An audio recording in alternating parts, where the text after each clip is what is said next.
C'est à 11 h ce matin que le docteur Bavadra et ses ministres ont tenu une réunion publique d'information pour faire savoir à la population leur volonté de rester au pouvoir.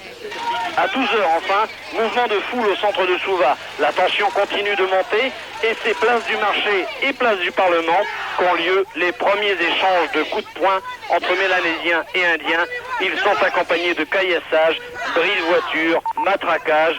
Plus de 25 personnes, dont des journalistes, sont hospitalisées. Les quelques magasins qui avaient rouvert leurs portes s'empressent de les fermer. Il est très difficile aujourd'hui de dire de quoi sera fait demain. Nous sommes en fait dans une impasse. Au risque d'être un peu rébarbatif, il me faut revenir sur certains points de droit constitutionnel fidjien. Concrètement, où en sommes-nous? Le gouverneur général a dissous le Parlement et annoncé une éventuelle modification de la Constitution et la mise en place possible de prochaines élections. Mais il y a là une contradiction. En droit fidjien, la Constitution ne peut être modifiée sans l'accord d'une majorité des 2/3 au Parlement.